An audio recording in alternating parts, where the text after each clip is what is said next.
joy for me to be here, and I really appreciate you all taking time out of your day, even if you're getting some extra credit from your professors for it. How long does this go? Anybody know? About 30 minutes. Really? Okay, well, I better move quick then, huh? Dr. Brooks and I talked a little bit about the format for this. I don't really have any prepared remarks. What we're going to do is I'll go through a little bit of my career just to give you some background, and then we'll dive right into question and answer, because really we're here for you and to answer your questions and to learn about your interests and to do whatever I can do to help you along in your careers and so forth. And if there's a little time at the end, I may have a few closing remarks, but if not, we'll just all go home. It'll be fine.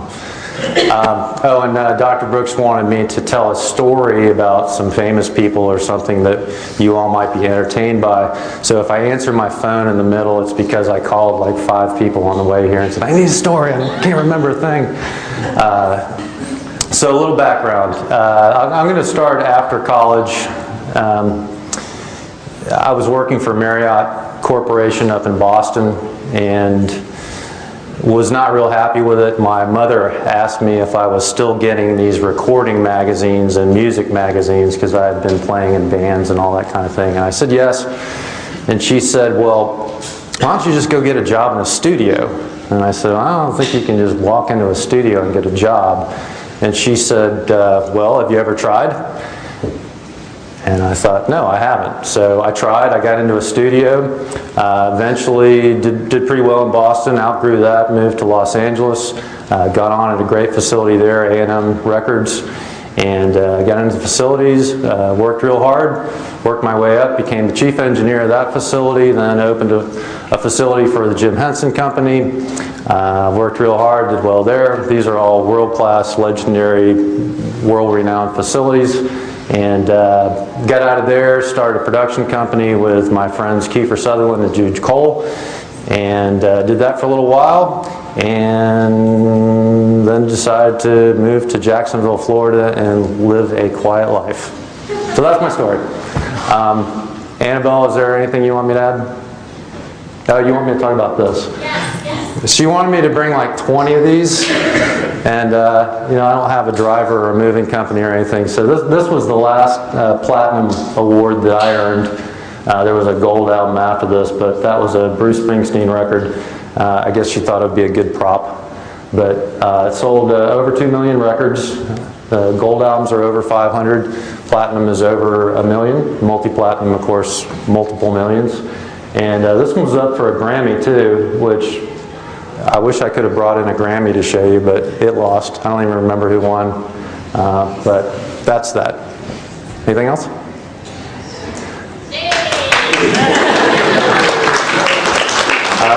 I can tell you that I'm a Capricorn. I like long walks on the beach, pina coladas, whatever.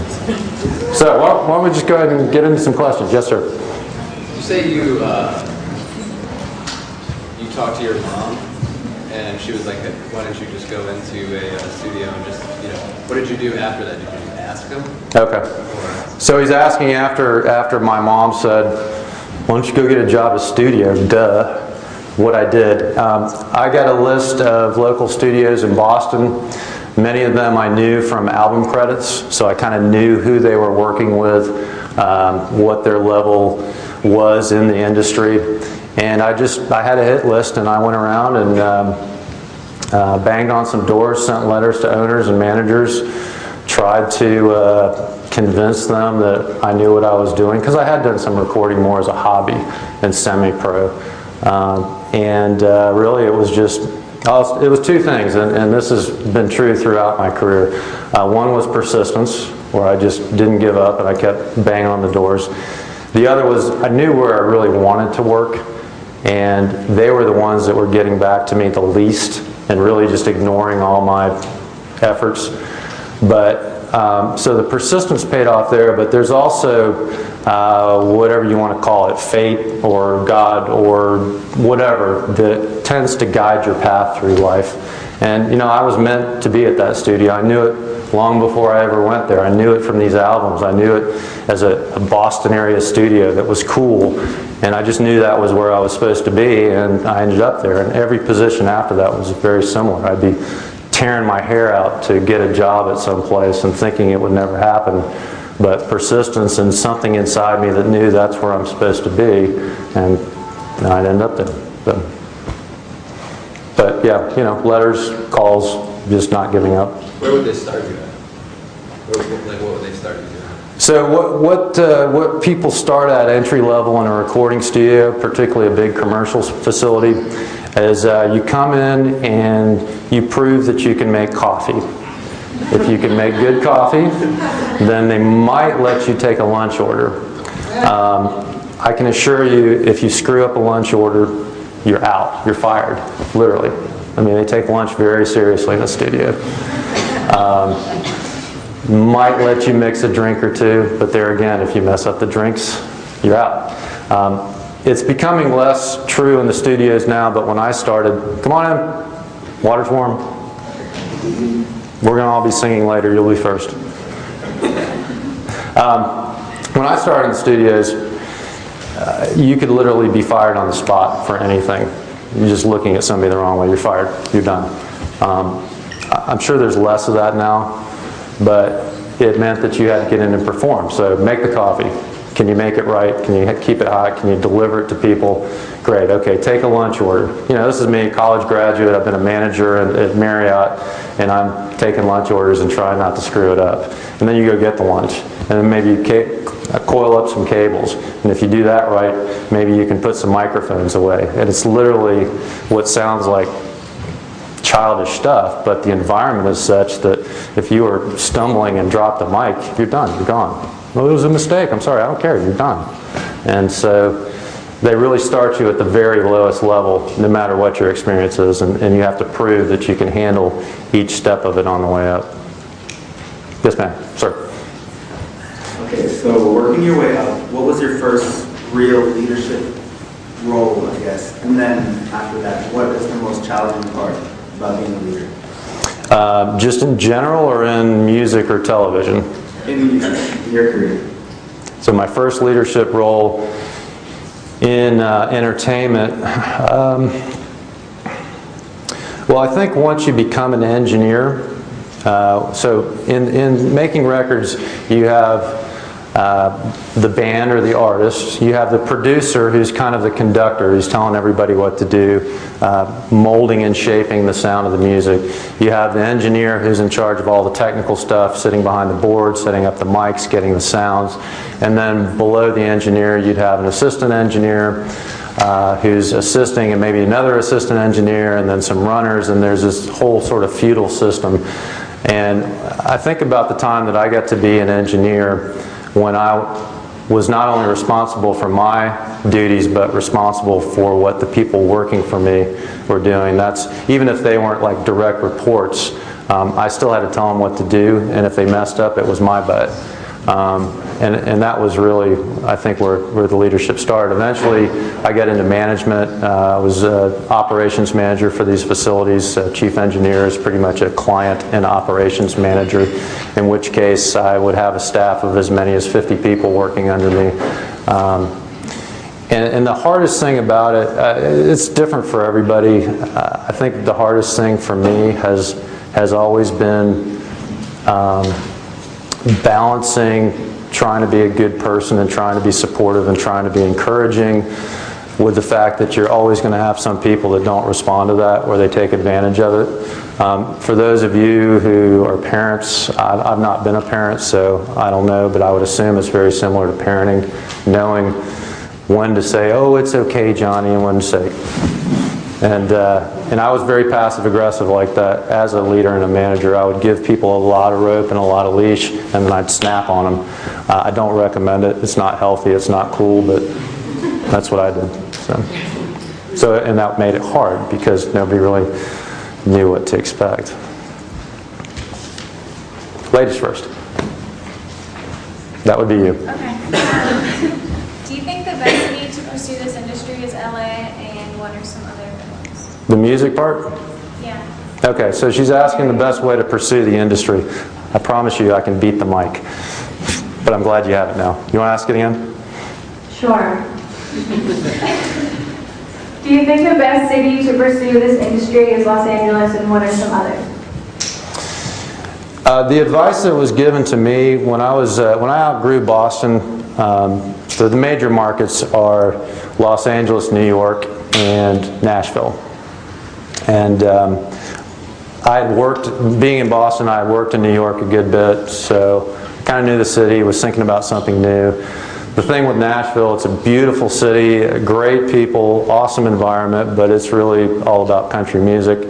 And while I have nothing against country and recorded plenty of country, I didn't want to be pigeonholed into a certain area of the industry, which left LA. And I didn't really want to go to LA. I'm an East Coast guy, and that just seemed far away and not really interested. So I was asking some advice from somebody else who I knew in the industry, who had been very successful, and he said, and I'll never forget this, and it's something you may want to remember when faced with this choice, whether it's music or some other industry. He said, you know, Dave, it doesn't matter where you go, sooner or later, if you want to be at the top of the mountain, you got to go to the mountain.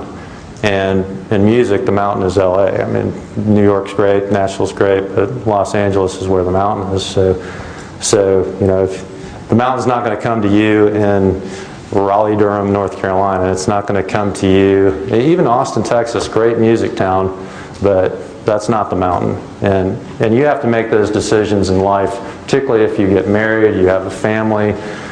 At what point is the mountain no longer the most important thing? At what point is that career no longer the most important thing? For me, the career was still the most important thing. I had to make it. I had to prove that I could do this, and so I went to LA.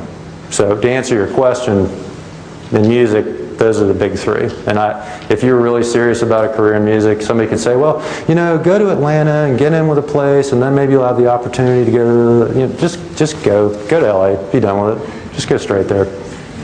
It's that simple. I'm sorry.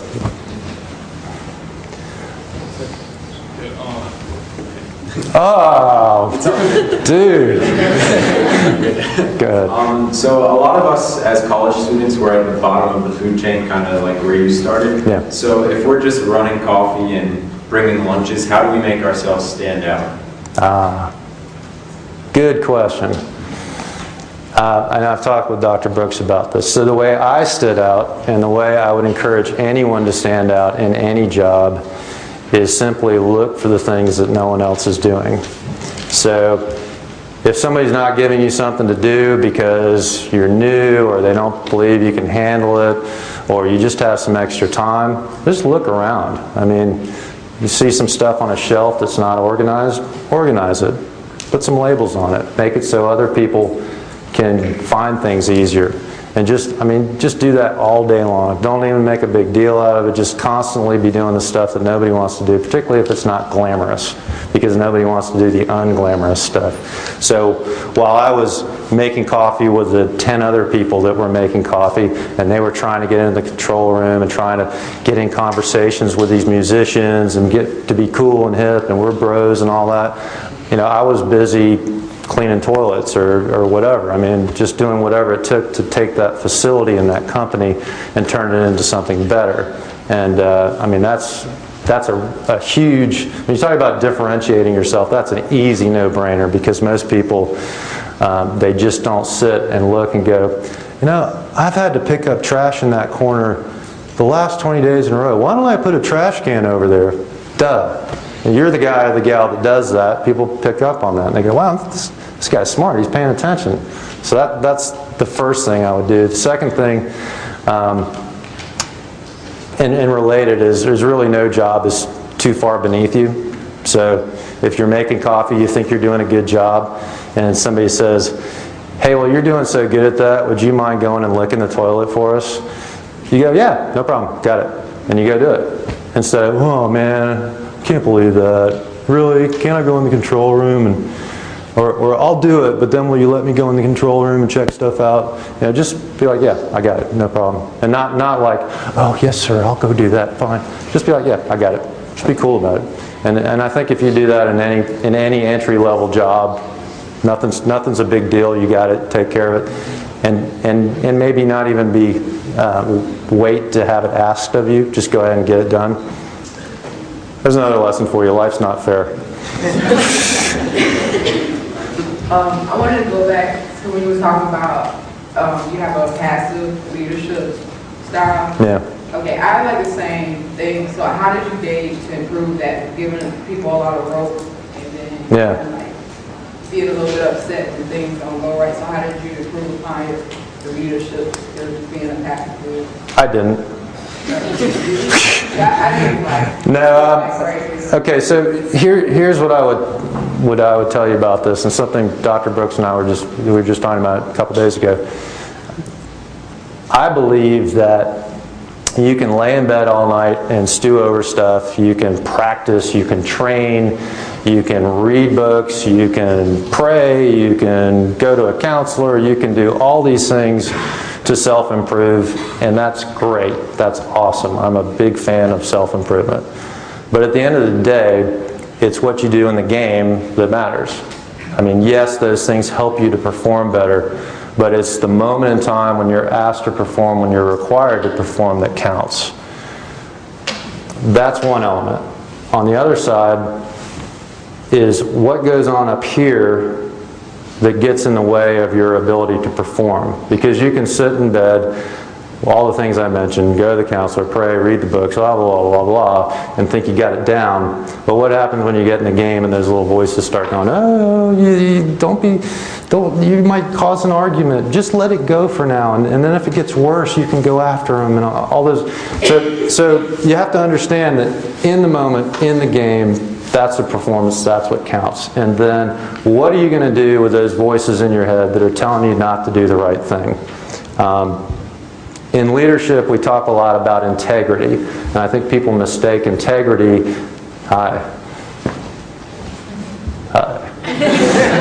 People mistake integrity for being a moral, ethical thing. And integrity is about the entirety of you. It's an integer, it's integral, it's everything. And so if you're a funny guy as a leader or a funny gal and you have a great time but you can't get people to be serious when the time calls for it, there's no integrity there. If the situation, if reality demands something of you and you can't do it, that's where there's a loss of integrity. Yeah, it might be a moral issue, it might be an ethical issue, but it's when you're confronted with a reality, whatever it may be. Maybe it's an employee that you need to counsel, and your response is not appropriate to the situation. It's, well, I'm going to let it go a little longer, or I've let this go long enough, and damn it, here we go. Strap in. I'm coming at you. You know, neither of those are appropriate. So that's a lack of integrity because you're not complete. You're missing in certain areas. So to answer your question, how do you solve that? You have to deal with those voices in your head and say, what am I going to do when that voice pops up? I'm going to hear it. It's going to say, oh, don't start some conflict, or oh, come beat the heck out of them, or whatever. You have to know before you get in the game, when it counts, how am I going to respond to that? And you got to walk in and go, okay, this is the day. If this guy has any problems, I'm not going to scream at him. I'm going to call him in the office and I'm going to say, look, I really don't like having to counsel someone. This is hurting me more than it's hurting you, but if it happens again, you're going to be out of here because I don't want to start yelling, and that's that. And then you walk away and go, yeah, that wasn't so hard, that wasn't so bad, and that was good integrity. So it's, again, what you do in the game, in the moment, and how you deal with the things in your head that keep you from having integrity. Yeah. Good evening, Mr. Reed. My name is Devin, and I'm a freshman here. Sun Tzu. I think you should face the... Sun Tzu, in his book, The Art of War, wrote that you should know your adversary as you know yourself. Know your strengths and weaknesses just as you know your adversary's strengths and weaknesses. What was your strengths and weaknesses when going through the music and entertainment industry?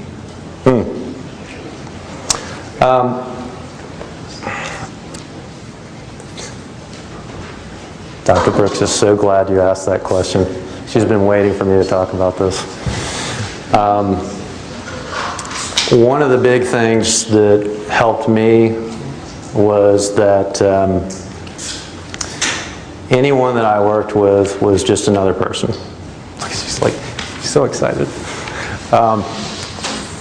If I was working with, if I was palling around with a famous movie star, if I was dating a playmate, yes, dated playmate, if I was making a record with a world, a Beatle or a Rolling Stone or whomever, to me they were all just people. And so that allowed me to function with them because I wasn't in this state of frenzy or idol worship or whatever. And the thing that I came to realize about most of these people, whether they're TV stars, movie stars, music stars, whatever, is that most of them have a lot more problems than we do. They've got some real issues. I mean, not just issues like a whole magazine stand of issues. And a strength, coming back to your question, is recognizing that these aren't people to idolize. I hate to break anyone's hearts in here, but they're not people you want to idolize. That's not a condemnation. That's not a judgment. That's an empathy that, yeah, sex, money, and power are awesome, but I'm telling you, they will mess you up easily. And so that's probably the strength, is just recognizing who I was dealing with, and not to walk up and go, oh, I'm so sorry you made $20 million last week. That must be really hard. But to go, you know what, man, you're just as messed up as I am, and let's go have a beer and make a record. And people got that, it was just sincere. I guess the greatest weakness I had was just being a perfectionist. So I'm in a creative environment, and I want to be perfect, which means I'm working twice as long, twice as hard, with twice as much self-pressure to be the best, to make it the best, to do the best sounding, best. And that's one of the reasons I got out, is after a while I was like, man, I'm tired of trying to be the best. I just want to be half best. And that was my weakness, is I couldn't just let stuff go. And it's funny because I could spend 8 months working on a record and just be tearing my hair out over just these little things, and it would be done, and to this day I wouldn't listen to it. I can't listen to it. It sounds atrocious to me. One of the first goals I had was I can't wait to hear one of my songs on the radio. That would be so cool, hear your own song on the radio. And that was in a band, and then when I got out of bands and recording, well, I can't wait to hear something I recorded on the radio. This is going to be so awesome. And I'm driving down the road, and I go, I know this song. What is that? Oh. And it was something I had just recorded like a month earlier. I was like, oh, I got to hear this again. I just heard it 50,000 times in the studio, and I changed the channel. That was like my first.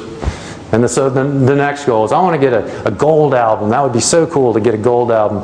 And so I finally get this gold album, and I'm like, nah, I didn't even really like this record. I didn't think it was going to sell 10 copies, let alone 500,000.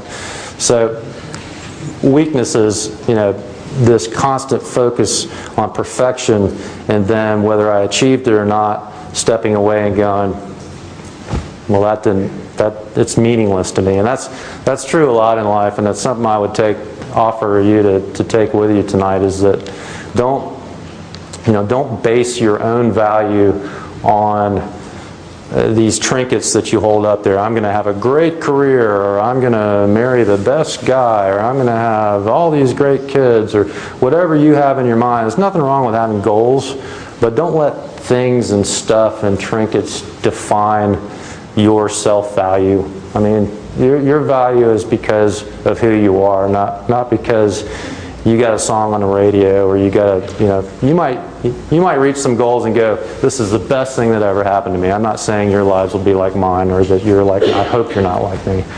Trust me, I hope you're not like me. But just recognize that some of these things that we really want in life, once you get it, it really may not be a very big deal. So I know we're getting short. Who's got an even better question? Hey Dave, well, first off, nice to meet you, Hackman Jr. Right here, I see you work with ESPN. You said you were a manager in operations. Well, on Monday, I was persistent with a company, a professional soccer team in Orlando, and I just got an internship in the operations department with them. So I wanted to know, from you to me, what is the personal advice you can give me to stand out, like you said, in that department? Okay. Operations are all about improvement, continuous improvement. If you want to get into bigger stuff, it's Six Sigma and Lean and all these kinds of things, but that's the key to operations, is you always want to look for ways to reduce waste. So if it takes you 20 steps to carry this to there, figure out somewhere else to put this that's 10 steps closer. Always look for ways to improve, and that's true in any business, but particularly in operations. The key is to continuously improve. So always keep your eyes open. Somebody may, as an intern or an entry-level job, give you a checklist, and you're punching off the checklist. Look how good I am at this. I made the coffee. I got the lunch. I am awesome. That's not going to stand out, because everybody else is checking off the punch list going, I am awesome. But when you go, hey, I got this great idea. Everybody gets lost when they go down that hallway. What if I was to make a sign, and I'm not going to write it by hand, but I'm going to get on the computer on my little publishing program or whatever, and I'm going to make this cool sign, and I'll put our logo on it, and it's going to have an arrow, and it's going to say this way and that way, and I'm going to put it up, and I'm not going to tape it up with Scotch tape. I'm going to get some double-sided tape and put it behind. You know what? I'm going to go down to Kinko's and laminate it so it looks real nice. And boom, you put that sign up, and so it goes, where'd that come from? No, Dave put it up there. Man, he just did that other thing last week. That's what stands out, not punching off the checklist. It's finding ways to improve, finding ways to continuously improve your operations. You're welcome. Yes, ma'am. Hi, I'm Michelle Andrews, and I'm a junior. I have a question. How did you become an agent, and speak pretty loud, and how did you seek your clients, or did they seek you out? Okay, the whole agent thing is a complete fabrication from Dr. Brooks, so let's just set that aside.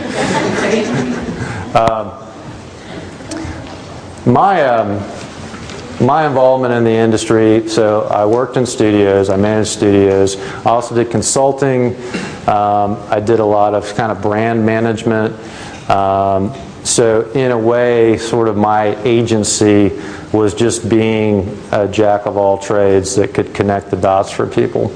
I've never been a good salesperson, so I was never out actively seeking clients. Usually they fell into my lap, particularly recording clients. When I was doing design work for studios, that usually came from reputation. Someone would say, hey, you know a good guy to help me design a studio? Yeah, I talked to Dave. But I was never really out pounding the pavement. One of the smartest things I did, and again, this is a recommendation I can put out there, is that it was a long time before I just went flat out freelance in anything. I always maintained a good job in my field in a good facility. So for example, when I was the chief engineer of A&M Records, and I still freelanced a lot. I mean, that's part of the game in music and television, is you can work for a company. I could work for A&M Records, do an album for Hollywood Records, and do it at the Capitol Records recording studio. So it's all very incestuous. Top talent gets to do what they want. But I always maintained that staff job, so I could say, well, I'm the chief engineer at this place, and that gave me credibility. The problem you get into with flat-out freelancing is, unless you're a real big deal or you're highly aggressive, which I wasn't, people they just don't care. They're like, you're one of 10,000. But when you can say, this is my job, not this was my job, because in Hollywood, it doesn't matter what you did yesterday. If you're not doing it today, nobody cares. But that's was sort of my way around finding clients, is, well, I got a gig, so it's not like I need them. And I'm sure that came off with a really good attitude too, that when people met me, I wasn't like a slobbering dog. Will you please come work with me? I'll give you a break. I was like, yeah, whatever. Yeah, sure, I can help you out. It's cool. David, I got a question for you, man. and this is not exactly a plan, but it's the question that those of us on the staff, Dr. Brooks, Dr. Daywood, myself, and others have been talking about. And if I'm not mistaken, David, you actually stimulated it when you apparently shared an experience recently. So I'm going to frame the question simply as, in front of you are the best and the brightest of the millennial generation. What the literature is telling us is that millennials very much know how to make themselves stand out. They're very entrepreneurial. They're going to want to do it. The problem is, and we know this, that the same literature says all this creativity and potential from the greatest generation, I guess my father would disagree, but that this crowd sometimes is perceived as kind of having a sense of being entitled, being narcissistic, and what's in it for me.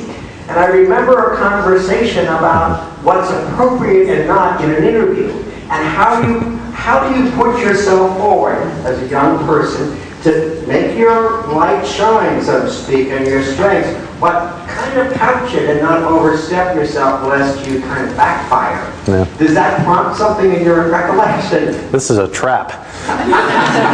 Tell us, reflect with us. Thank you. There's fruit back there if you guys want to load up and get ready to throw it up here.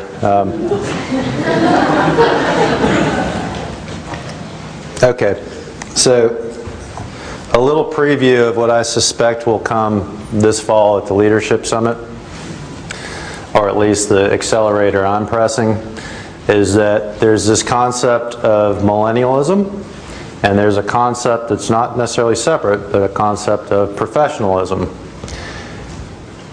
The millennial talent definitely intersects with professional talent. There's also some aspects of the quote-unquote millennialism where there's a huge gap between that and professionalism.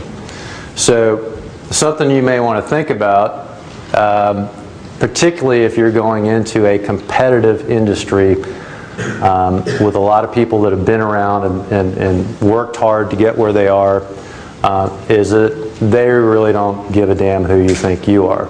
Let's start with that. So you really, there's nothing gained by walking into an interview, into a workplace, and making it all about you. If you walk in, you're on your cell phone and Facebook and tap, tap, tap, tap, that's just not going to get it done. You may keep your job, you may get a raise, you may do whatever, but nobody's going to look at you and go, wow, she's a pro. Because if you're making it all about you and you're at entry level, it ain't about you. Trust me, it is so not about you. And so that's the first bit of advice is you got to, and I'm not saying that as a damnation of this group. I'm saying that I don't care what your age is, what your age group is, where you come from. I mean, I can assure you when I came out of college, it was definitely all about me. I'd go in an interview, look at these courses I've taken. I know so much. I'm ready to go. You've got the man. And they're like, yeah, what? I'm glad you took some college courses. Who didn't? So that's the first thing. It's really not about you. Now, here's the secret, is that even as you get older, or if you are in a different age group or come from a different background or whatever, it really never should be about you. If you want to do well in this world, if you want to do well in a business, if you want to have a life that you can look back on and go, man, I did some good stuff, I lived a good life, you can't make it about you. It's just that simple. Now, I will tell you, I am egotistical, prideful, I love my stuff, I like being up here and having people forced to listen to me. All this stuff is great, but the reality is when I don't make it about me, and when I make it about other people, that's when the magic happens. So if I'm in a job interview, the first question I'm going to ask when they say, well, do you have any questions, Mr. Reed? I'm not going to say, yes, well, in my research, I discovered that you're a $25 million business, and I was just wondering when the derivatives go by, if you skip all that and just go, well, I'm wondering what, if I came here, I could do to help you do your job better. That's very simple. That's all you got to do. You get into the job, your new supervisor comes in. Congratulations, Mr. Reed. We're glad to have you. Do you have any questions? Yeah. What can I do for you? How can I help you? What can I do? That's, I mean, make it about the boss. Make it about the client. Make it about your coworker. Hey, Instead of being like, oh, you know, Johnny over there is such a lazy jackass. I hate him. That just spreads. It's bad. Instead, you leave that group of 10 people, and Johnny, you walk in and say, hey, Johnny, buddy, what can I do to help, man? Something's going on with you. Now, that may sound all nice and warm and fuzzy, but I'm telling you, that's reality. If you're making it all about you, climbing up the ladder, stabbing people along the way, all that stuff's great, but at the end of your life, or when you get fired from that dream job, or when your coworker stabs you in the back, all these things are going to happen. If the only thing that you had to fall back on was, well, at least I was a jerk the whole way, you got nothing. So that's how I would answer that. Is number one, don't make it about you. Make it about everybody else. We've got time for about 3 more questions. Any other questions?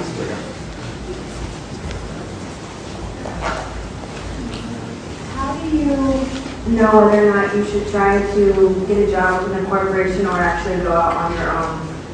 Good question. How many people here are kind of freaked about what their next step is going to be? I mean, do we have any accountants and lawyers that know that they're going to be accountants and lawyers, or doctors that know? Well, and you asked the question.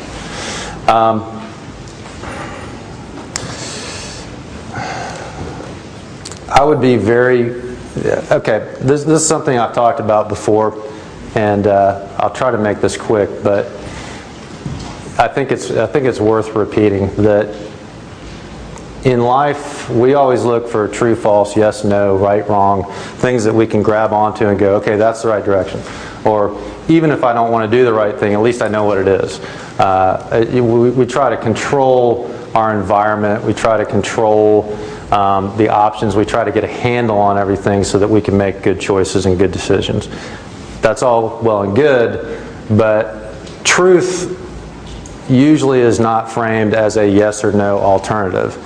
It's usually a no, yes alternative.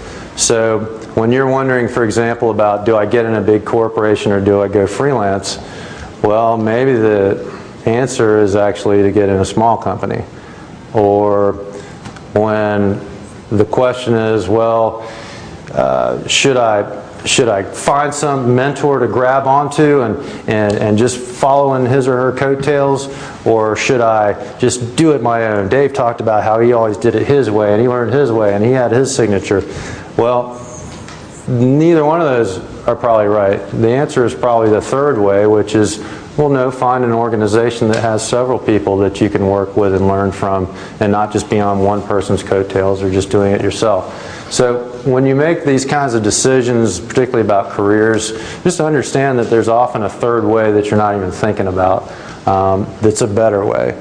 And be careful who you listen to. I mean, it's good to ask to get to, I mean, I definitely recommend gaining wisdom from other people about decisions and things, but at the end of the day, it's your life. You're adults. It's what you do. You're gonna make mistakes. I will guarantee you right now that I have made more mistakes, stumbled more times, done more stupid things, done everything wrong more times in my lifetime than some of you will do it in your entire lifetime. So, and I'm up here talking to you like somehow I was successful. So trust me, it's okay to make some mistakes, to screw up. All they're going to do is lead you to where you should have gone to begin with. So, you know, just go for it. And one thing attached to that, and I apologize that I'm taking your question time, but this is something else I think is very important, is, you know, you've been in school, you're in a major, you're kind of finding your path for life and trying to figure out where it's going to go. Your past should not define your future. It should equip you for your future, but never let it define your future. Never let the fact that you were really good at something define what you're going to do down the road, or that you really sucked at something that, I can't do that. There's no way. I'd never do it again. I'm going to fail again. Never let that kind of stuff dictate what you're going to do in the future. Yes, if you failed, learn from it, get equipped from it, and go forward. I'm not saying forget about everything in your past or forget about the courses you took or the major you chose, but let that equip you, not define you. Does that make sense? Yeah? Okay. Yes, ma'am. Hi, my name is Sasha Simmons. I am reading a book that said in order to become an expert at something, you have to spend 10,000 hours to this craft. One, do you agree with that? And if that is the case, how do you balance having a life, following your passion, committed to that end, and still being successful? So she wants to know about becoming an expert. The fact that a book she read said it took 10,000 hours. And if it does take 10,000 hours, how you balance 10,000 hours with the rest of your life. Pretty much that. Yeah, sort of. we're in about a span of maybe 5 to 10 years. In 5 to 10 years. Okay. Here's a shortcut. Expertise is awesome. It's great to be able to say, I'm the best at this, or I know this better than anybody else. You could probably spend 20 hours a day just Googling a topic and become a quote-unquote expert at it. There's loads of knowledge out there. You're in school for 4 years, 8 years, whatever, some of us longer. But it's not the knowledge that's going to get you places. It's knowing how to use the knowledge. And so if you really want to shortcut the 10,000 hours and you really want some balance in your life, chase down wisdom. Find somebody that's already been doing it for 20 years and get with them and say, teach me the pitfalls. Don't teach me how to do it necessarily or show me all the steps. I mean, that's cool too.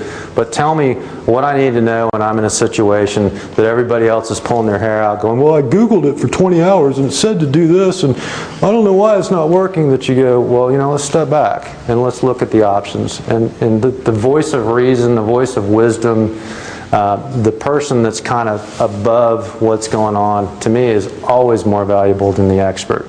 It's kind of like a symphony orchestra. I mean, only so many people can be first violin across the world in orchestras.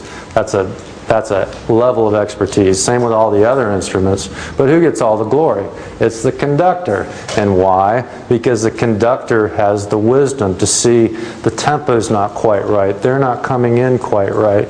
I've got an idea. Let me wave my hands a little more.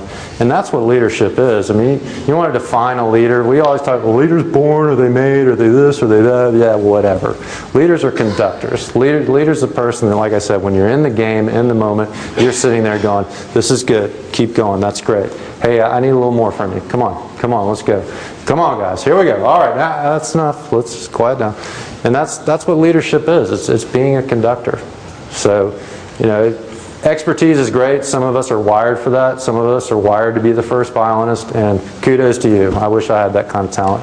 I'm just saying, find something solid that you can find your peace in, and find your fulfillment in, and find your value in. One last quick thing, I promise this is the last one. Because I talked about the Leadership Summit, and people got it wrong. I heard about this. So I drew out a little spectrum. I'll pretend I have a pen. Oh, I do. We go through life, particularly career-wise, from survival and making the coffee, all that, to success, being somebody, being successful, bringing home that paycheck, maybe having the family you always wanted, the car, or whatever it is, success, to significance. Okay, I've had success. I've discovered it's meaningless. What am I going to do that's going to leave a legacy or actually mean anything to anyone?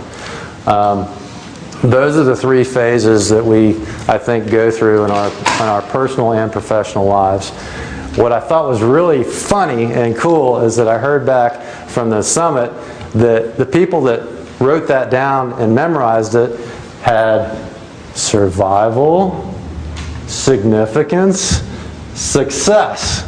It was a cognitive bias of hearing what they wanted to hear, writing it down the way they saw it and felt it. Okay, so let me get this right.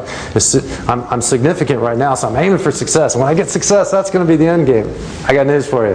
If you wrote it down or you're remembering it and you report back, significance comes after success, because you're going to find success and you're going to be like me and go, big deal. If I could do it, anybody could do it. Or, wow, this is great. I have everything I always wanted. And what else? Where do I go from here? I've achieved my goals. I became the chief engineer. I recorded all my gold and platinum albums. I had my girlfriends. I still want to have a family. I still got stuff that's out there. But what do you do when you have success? Then you need significance. So just keep that in mind. Again, as I talk about, what do you hold dear? What do you dwell on? What is it that makes you happy? That ultimately down the road, you're going to be seeking significance. So I will tell you right now, when you make decisions about things, when you decide to do things that are going to build towards significance. Because if the decisions you're making are, I know I shouldn't do this, but man, she is good looking and I'm just going to go there. Or, I know I shouldn't do this, but what's another shot? Or, I know I shouldn't do this, but I'm going to go ahead and blow that $200. We all do it. I'm not trying to be holier than thou. I'm just saying, think about, as you make decisions in life, how is that decision going to be a building block for those days when I don't just want success, I want significance. And if you're building blocks, okay, quick example, I promise I'm going to stop. Got me rolling now. What are the building blocks that you're making for significance? How are you training yourself? What's the program that you're going through? And is it headed towards significance? Or is it headed towards, gosh, I never thought I'd do this. I never thought I'd cheat. I never thought I'd get thrown in jail. I didn't think it could happen to me. What are the blocks that you're building? And I'll just leave y'all with that.